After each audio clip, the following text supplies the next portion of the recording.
চরকি making process. বন্ধুরা, এটা ওই বাজি যেটা সবাই অনেক পছন্দ করে, আর তাছাড়া এটা বেশিরভাগ বাচ্চারা অনেক বেশি পছন্দ করে। যখন এটাতে আগুন দেওয়া হয় তখন তো দেখতে আরও মজাদার লাগে। কিন্তু বন্ধুরা, আপনি কি জানেন এই চমৎকার পটকা কিভাবে তৈরি করা হয়? তো চলুন আপনাদের জানিয়ে দিই আসলে এগুলো কিভাবে তৈরি করা হয়। এগুলোকে তৈরি করার প্রসেস অনেক বেশি সহজ হয়ে থাকে। এখানে সর্বপ্রথমে একটা লম্বা কাগজ এবং কার্ডবোর্ড নেওয়া হয়। তারপর ওয়ার্কারের সাহায্যে প্রমাণ সাইজের রোল তৈরি করে আর তারপরেই রোলারের মধ্যে গান পাউডার লোড করা হয়। বন্ধুরা, আপনাদের আগের ভিডিওতে আমি জানিয়েছি যে বারুদ কিভাবে তৈরি করা হয়, কিন্তু বারুদ আর গান পাউডার দুটো একই মেটেরিয়াল দিয়ে তৈরি হলেও গান পাউডারের ক্ষমতা একটু বেশি। কারণ আমরা সবাই জানি বারুদ তৈরি করা হয় পটাশিয়াম নাইট্রেট, চারকোল এবং সালফার আলাদা আলাদা পরিমাপে মিশিয়ে, কিন্তু গান পাউডার তৈরি করার সময় এর মধ্যে পটাশিয়ামের মাত্রা একটু বেশি দেওয়া হয়, সেজন্য গান পাউডার এত বেশি শক্তিশালী। যাই হোক, আগে থেকে কার্ডবোর্ডের ভেতরে বারুদ লোড করে একসঙ্গে বান্ডিল করে রেখে দেওয়া হয়। তারপর ফ্যাক্টরির অন্যদিকে কয়েকজন ওয়ার্কার কার্ডবোর্ডের উপরে কালারিং কাগজ লাগিয়ে আঠা দিয়ে সিল করে দেয়। এই প্রসেসে অনেক দক্ষ কারিগর ব্যবহার করা হয় আর তারা খুবই তাড়াতাড়ি এ কাজ করতে পারে। তারপর যখন কালারিং কাগজ লাগানো হয়ে যায় তখন একসঙ্গে এগুলোকে সালফারযুক্ত লিকুইডে ডোবানো হয় যেন এগুলো নরম হতে পারে। তারপর একটা স্পেশাল ডিজাইন করা কাঠের বক্সে এগুলোকে গোল গোল করে রাখার কাজ শুরু করা হয়। এই প্রসেসে কারিগরদের একটু অসাবধানতার সাথে কাজ করতে হয়, না হলে চরকি ভেঙে যেতে পারে। কিছু সময়ের মধ্যে সমস্ত কাঠের স্ট্রাকচারে চরকি সাজানো হয়ে যায়।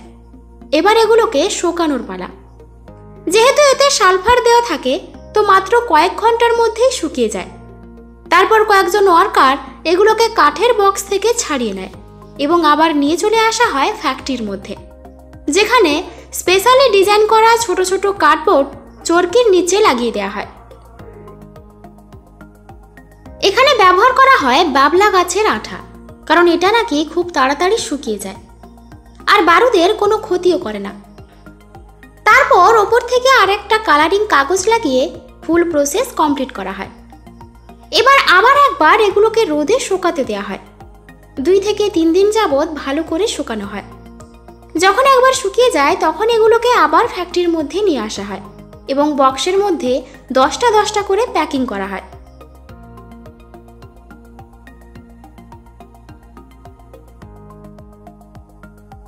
এবার এগুলো মার্কেটে যাওয়ার জন্য একদম তৈরি। তো বন্ধুরা, ঠিক এইভাবে তৈরি করা হয় চরকিবাজি। এগুলো আমাদের গ্রামের ভাষায় চরকি বলা হয়, কিন্তু আপনারা এটাকে কি বলে থাকেন অবশ্যই জানাবেন। এটা হলো রকেট। দিওয়ালি এবং নিউ ইয়ারের দিন যখন আকাশ চমকদার এবং আলোতে পরিপূর্ণ হয়ে যায় তখন একটা আলাদা রকম সুন্দরতা চলে আসে। এটা ওই পটকা হয়ে থাকে যেটা চালানোর পর আকাশ একদম চমকদার হয়ে যায়। তো চলুন দেখে আসা যাক এই মজাদার পটকা অর্থাৎ রকেট কিভাবে তৈরি করা হয়। রকেট বানানোর জন্য প্রথমেই কার্ডবোর্ডের শীট কেটে গোলাকার করা হয় আর একটা লম্বা টাইপের রোল তৈরি করা হয়। তারপরে এই রোলগুলোকে একটা প্ল্যাটফর্মের উপর রেখে কেটে ফেলা হয়। এবার রশ্মির সাহায্যে এর ওপর স্ট্রিপ লাগানো হয়। তারপর যখন স্ট্রিপ লাগানো হয়ে যায় তখন ওপরে মাটি দেওয়া হয় আর তারপর একটা পাঞ্চিং মেশিনের সাহায্যে সিল করে নেওয়া হয়। এবার ওপর থেকে আগে থেকে তৈরি করা মোটা মোটা ফায়ার শট লোড করা হয়।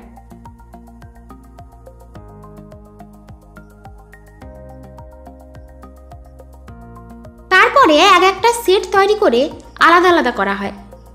এবার আবারও এর মধ্যে গান পাউডার লোড করা হয়। তারপর বারুদ লোড করা হয়, যেটাকে আমরা ডাবল শট বলে থাকি। তারপর যখন একবার বারুদ লোড করা হয়ে যায় তখন এর ফাইনাল ফিনিশিং করা হয়। এবার ফাইনাল ফিনিশিং হওয়ার পর এগুলোকে প্যাক করে মার্কেটে পাঠিয়ে দেওয়া হয়, যেগুলো পরে মার্কেট থেকে আমরা নিয়ে এসে মজা করে ব্যবহার করে থাকি। আর এর ফলেই আকাশ রং বেরঙের হয়ে যায়। এটা হলো লাল পটকা। আমাদের আগের ভিডিওতে দেখিয়েছিলাম যে ছোট লাল পটকা কিভাবে তৈরি করা হয়, কিন্তু আজকের ভিডিওতে দেখাবো যে বড় লাল পটকা যেগুলো পাওয়ার অনেক বেশি, ওগুলো কিভাবে তৈরি করা হয়। এগুলোকে আমাদের গ্রামের ভাষায় বিডি বোম বলা হয়। বন্ধুরা, আপনাদের গ্রামীণ ভাষায় এগুলোকে কি বলা হয় অবশ্যই কমেন্ট করে জানাবেন।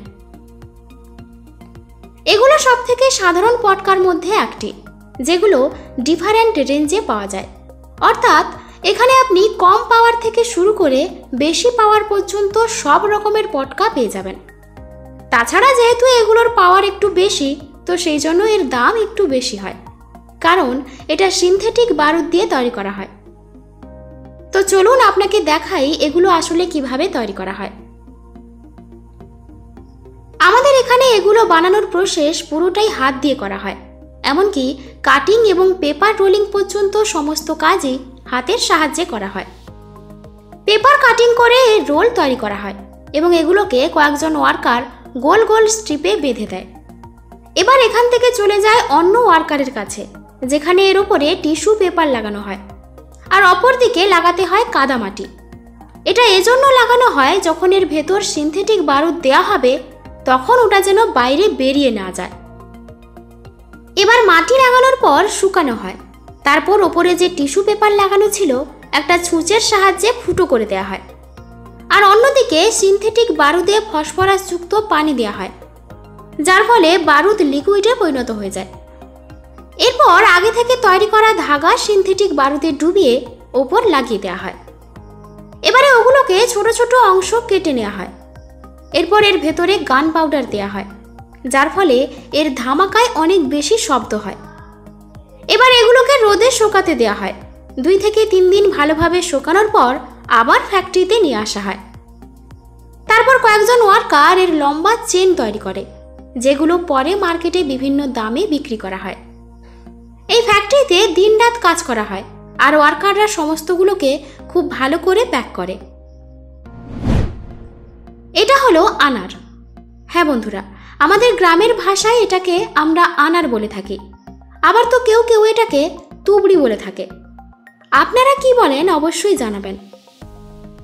বন্ধুরা, আনারও ফুলঝুরির মতোই হয়ে থাকে, যেটা নিয়ে বাচ্চা থেকে নিয়ে বড় সবাই খেলতে ভালোবাসে, আর এটাকে সব থেকে সুরক্ষিত পটকা মনে করা হয়। তো চলুন আপনাকে দেখিয়ে দিই আসলে এগুলোকে ফ্যাক্টরিতে কিভাবে তৈরি করা হয়।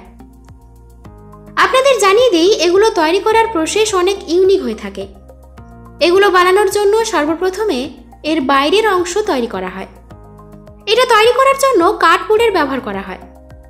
সর্বপ্রথমে স্পেশাল কার্ডবোর্ড কেটে আলাদা রকম প্যানেলের আকারে দেওয়া হয়, আর ঠিক এইভাবে বাইরের অংশ তৈরি হয়ে যায়।